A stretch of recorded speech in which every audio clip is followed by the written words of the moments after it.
আসসালামু আলাইকুম প্রিয় শিক্ষার্থীরা, কেমন আছো সবাই?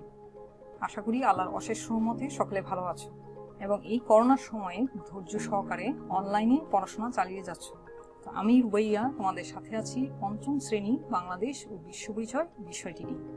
আজ আমি আলোচনা করব অধ্যায় 2 ব্রিটিশ শাসন এর চতুর্থ অংশ নিয়ে, অর্থাৎ আমাদের আজকের পাঠের আলোচ্য বিষয় পরবর্তী প্রতিরোধ আন্দোলন।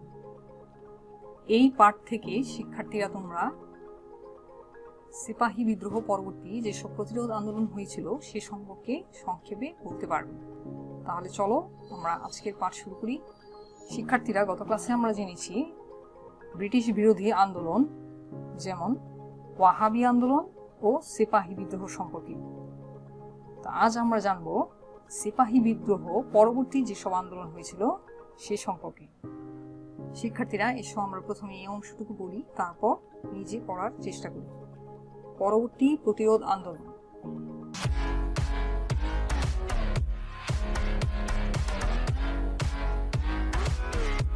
20 শতক পর্যন্ত ব্রিটিশ শাসনের বিরুদ্ধে আন্দোলন চলতে থাকে। শিক্ষা প্রসার এবং নবজাগরণের ফলে দেশপ্রেমের চেতনা বিস্তার লাভ করে। 1885 সালে ভারতীয় জাতীয় কংগ্রেস নামে একটি রাজনৈতিক দল গঠিত হয়। ব্রিটিশরা ভারতীয় জাতীয় চেতনার প্রসারে ভীত হয়ে পড়ে এবং 1905 সালে বাংলা প্রদেশকে ভাগ করার সিদ্ধান্ত নেয়। একে বঙ্গভঙ্গ বলে। আসামকে অন্তর্ভুক্ত করে পূর্ব বাংলা অঞ্চল গঠিত হয়। কিন্তু এর বিরুদ্ধে প্রতিবাদ শুরু হলে 1911 সালে বঙ্গভঙ্গ রদ করা হয়, অর্থাৎ দুই বাংলাকে একত্রিত করে দেওয়া হয়। শিক্ষার্থীরা, এসো আমরা এখন পুরো বিষয়টি বোঝার চেষ্টা করি।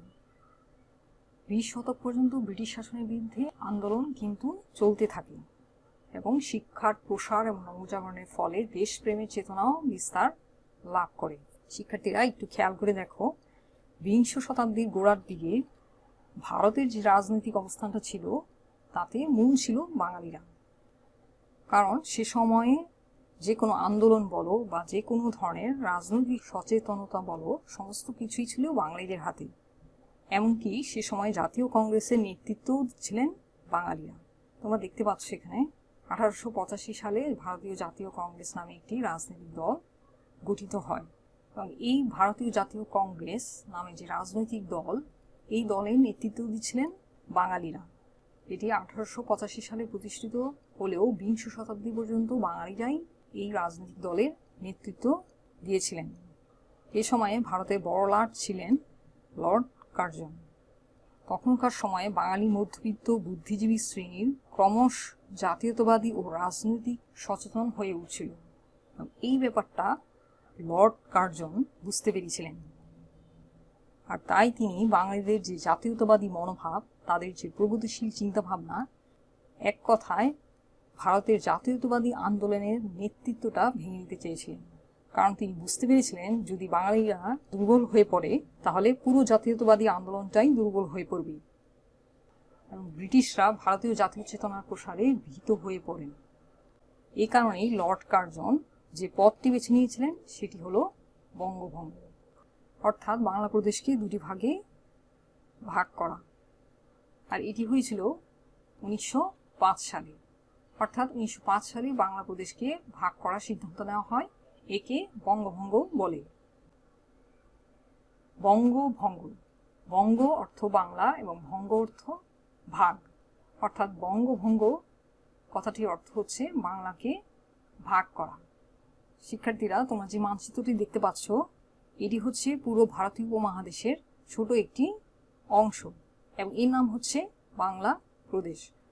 এই যে আমরা বাংলা প্রদেশ বলছি, এই বাংলা প্রদেশ বা বাংলা প্রেসিডেন্সি যাকে বলা হয়, সেটি গঠিত হয়েছিল কয়েকটি গুরুত্বপূর্ণ অঞ্চল নিয়ে।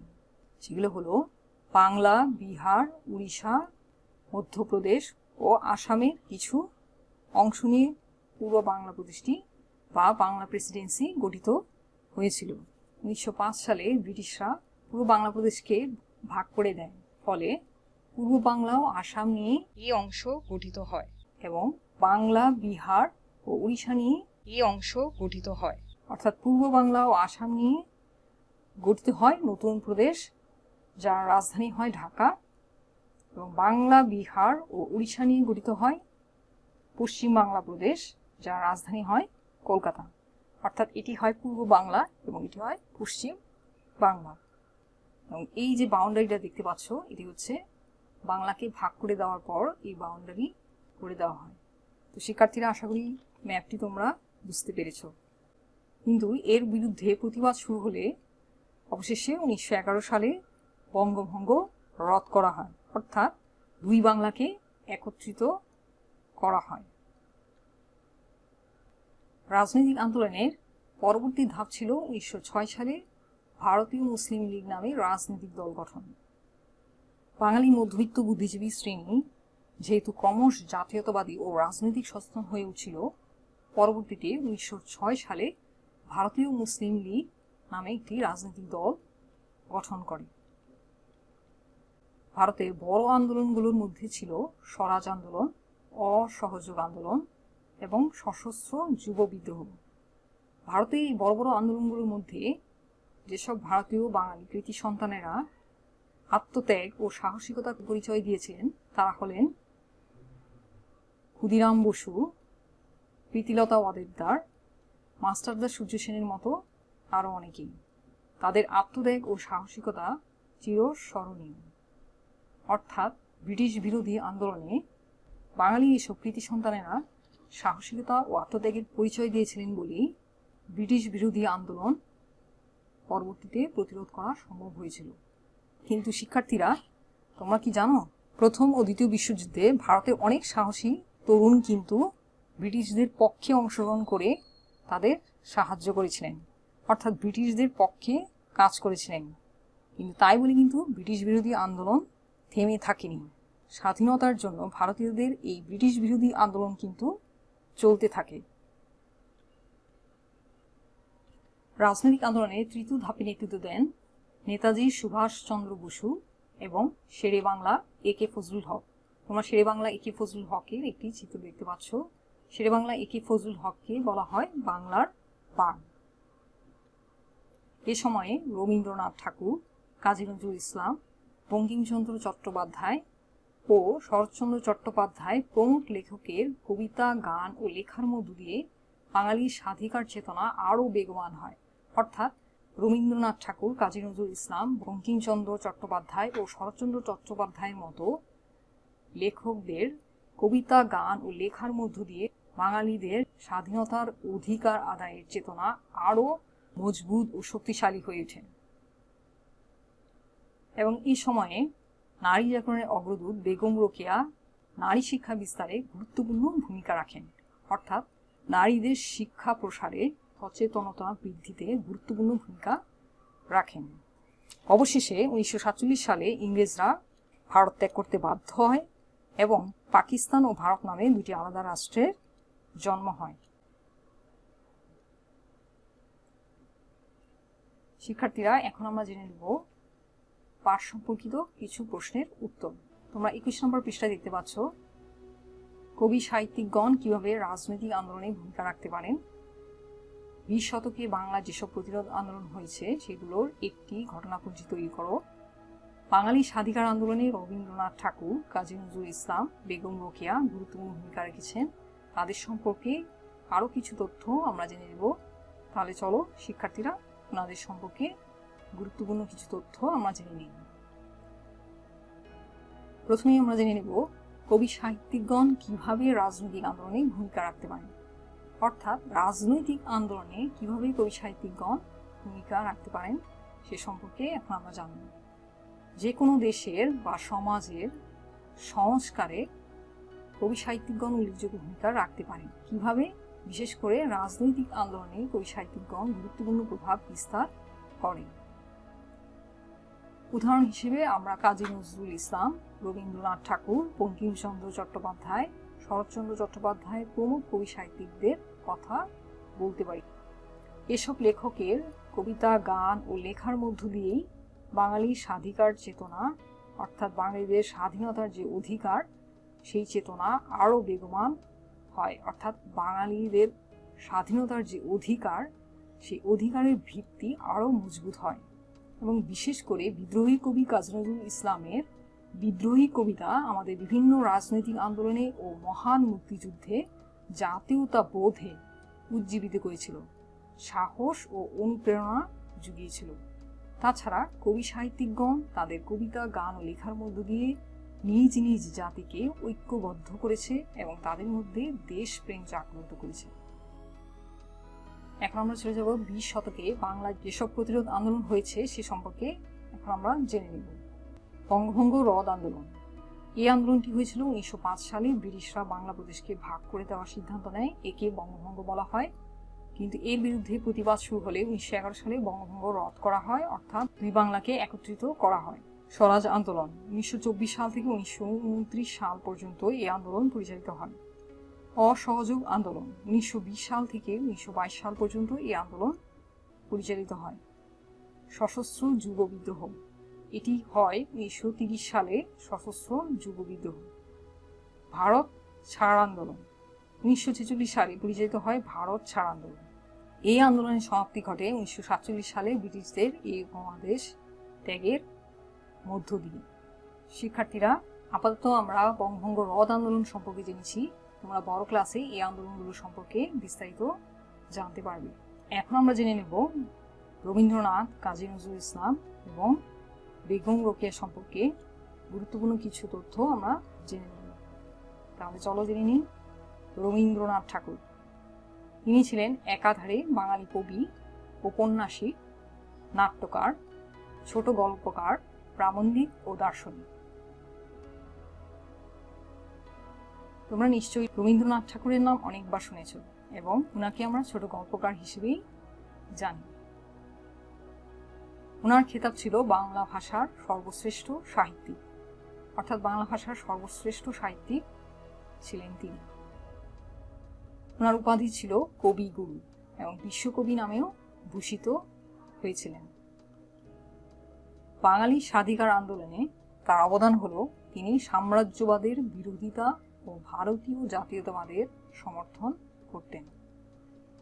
ভারতের স্বাধীনতা আন্দোলনে রবীন্দ্রনাথের গান ও কবিতার ভূমিকা অনস্বীকার্য, অর্থাৎ কবিগুরু রবীন্দ্রনাথ ঠাকুর ওনার গান, কবিতা ও লেখনীর মধ্য দিয়ে ভারতীয়দের জাতীয়তাবাদের সমর্থন করেছেন।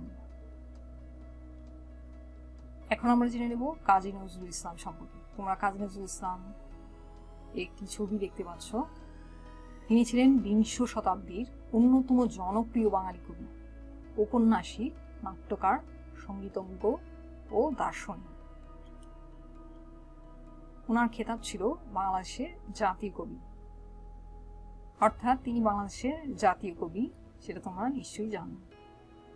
এবং ওনার উপাধি ছিল বিদ্রোহী কবি। মূলত তার কবিতায় বিদ্রোহী দৃষ্টিভঙ্গির কারণে তাকে বিদ্রোহী কবি হিসেবে আখ্যায়িত করা হয়েছে।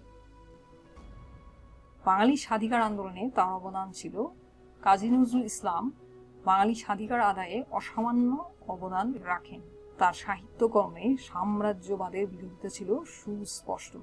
যেহেতু তিনি একজন বিদ্রোহী কবি ছিলেন, অর্থাৎ তার সাহিত্যকর্মে, অর্থাৎ তার কবিতা, গান ও লেখনীর মধ্যে তিনি বাঙালিদের স্বাধীনতার অধিকার আদায়ে, অর্থাৎ ভারতের জাতীয়তাবাদের পূর্ণ সমর্থন ছিল সুস্পষ্ট।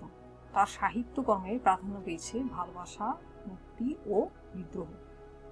বাংলাদেশের রণসঙ্গীতের রচয়িতা চল চল চল ঊর্ধ্ব গগনে বাজে মাদল, এর রচয়িতা ছিলেন তিনি। বেগম রোকেয়া, তিনি ছিলেন ঊনবিংশ শতাব্দীর একজন খ্যাতিমান বাঙালি সাহিত্যিক ও সমাজ সংস্কারক, অর্থাৎ সমাজ সংস্কারক হিসেবে তিনি উল্লেখযোগ্য ভূমিকা পালন করেছিলেন। ওনার খেতাব ছিল বাঙালি নারী জাগরণে অগ্রদূত হিসেবে গণ্য। বাঙালি নারীদের জাগরণের ক্ষেত্রে তিনি উল্লেখযোগ্য ভূমিকা পালন করেছিলেন। বাঙালির স্বাধিকার আন্দোলনে তার অবদান কি ছিল? তৎকালীন কুসংস্কারাচ্ছন্ন মুসলিম সমাজে নারী শিক্ষা বিস্তারে ও নারীদের সচেতনতা বৃদ্ধির মধ্য দিয়ে বেগম রোকেয়া বাঙালির স্বাধিকার আন্দোলনে গুরুত্বপূর্ণ ভূমিকা পালন করেন। তার রচিত সুলতানাস ড্রিম বিশ্বের নারীবাদী সাহিত্যের একটি মাইলফলক হিসেবে বিবেচিত। বেগম রোকেয়ার সময়ে মুসলিম সমাজে নারী শিক্ষা ছিল অবহেলিত। নারী শিক্ষা এক কথায় ভাবাই যেত না। সে সময়ে মুসলিম সমাজ ছিল কুসংস্কারাচ্ছন্ন। মুসলিম কুসংস্কারাচ্ছন্ন সমাজে নারী শিক্ষা বিস্তারে এবং নারীদের সচেতনতা বৃদ্ধিতে উল্লেখযোগ্য ভূমিকা পালন করেছিলেন। এবং তিনি বুঝতে পেরেছিলেন সমাজে যে অর্ধেক নারী, এই অর্ধেক নারী ব্যতি রেখে বাঙালিদের স্বাধীনতার অধিকার আদায় সম্ভব নয়। এজন্য তিনি নারীদের শিক্ষা বিস্তারে কাজ করেছিলেন। এবং তার সাহিত্যকর্মে একটি উল্লেখযোগ্য সাহিত্য হচ্ছে সুলতানস ড্রিম। শিক্ষার্থীরা, আমরা একদম শেষ পর্যায়ে চলে এসেছি। এখন তোমাদের জন্য রয়েছে অধ্যায়ভিত্তিক কুইজ প্রশ্ন, দ্বিতীয় অধ্যায়ের চতুর্থ অংশ। চলো আমরা জেনে নিই এই কুইজ প্রশ্ন আমাদের কি কি রয়েছে। সঠিক উত্তরের পাশে টিক চিহ্ন দাও। ভারত স্বাধীনতা অর্জন করে কত সালে? দুই বাংলাকে একত্রিত করা হয় কবে? 3 নম্বর প্রশ্ন, ভারতীয় জাতীয় কংগ্রেস প্রতিষ্ঠিত হয় কত সালে? রাজনৈতিক আন্দোলনের তৃতীয় ধাপে নেতৃত্ব দেন কে? এবং একদম শেষ প্রশ্ন অর্থাৎ পঞ্চম প্রশ্নটি হচ্ছে, কোনটি বাংলা নবজাগরণের সাথে সম্পর্কিত? তোমরা ঝটপট ভিডিওটি পজ করে উত্তরগুলো দিয়ে দাও। ওকে শিক্ষার্থীরা, এখন আমি উত্তরটি বলে দিচ্ছি। শিক্ষার্থীরা, তোমরা যারা উত্তর দিতে পেরেছ ভেরি গুড, আর যারা উত্তর দিতে পারোনি তারা আবার চেষ্টা করো। ভারত স্বাধীনতা অর্জন করে কত সালে? হ্যাঁ, এই উত্তরটি হবে 1947 সালে, অর্থাৎ সঠিক উত্তর হচ্ছে খ। 2 নম্বর প্রশ্ন, দুই বাংলাকে একত্রিত করা হয় কবে? কবে করা হয়েছিল? 1911 সালে, সঠিক উত্তর হচ্ছে গ। 3 নম্বর প্রশ্ন, ভারতীয় জাতীয় কংগ্রেস প্রতিষ্ঠিত হয় কত সালে? 1885 সালে। রাজনৈতিক আন্দোলনের তৃতীয় ধাপে নেতৃত্ব দেন কে? শেরে বাংলা, একে ফজলুল হক, উত্তর হচ্ছে খ। এবং একদম শেষ প্রশ্ন, কোনটি বাংলা নবজাগরণের সাথে সম্পর্কিত? নিশ্চয়ই তোমরা জানো, সেটি হচ্ছে সিপাহী বিদ্রোহ। সিপাহী বিদ্রোহের ফলে কিন্তু বাংলার নবজাগরণ ঘটে। শিক্ষার্থীরা, তোমাদের যদি কোনো বিষয় বুঝতে অসুবিধা হয় বা কোনো অংশ বুঝতে না পারো, তাহলে ঝটপট তোমার মূল্যবান মন্তব্যটি কমেন্ট করে জানিয়ে দাও। তাহলে আজ এই পর্যন্তই। আর হ্যাঁ, পরবর্তী ক্লাসে আমরা দ্বিতীয় অধ্যায়ে অনুশীলন পর্ব নিয়ে আলোচনা করব। এতক্ষণ মনোযোগ সহকারে ভিডিওটি দেখার জন্য অসংখ্য ধন্যবাদ। সকলেই ভালো থাকবে। আল্লাহ হাফেজ।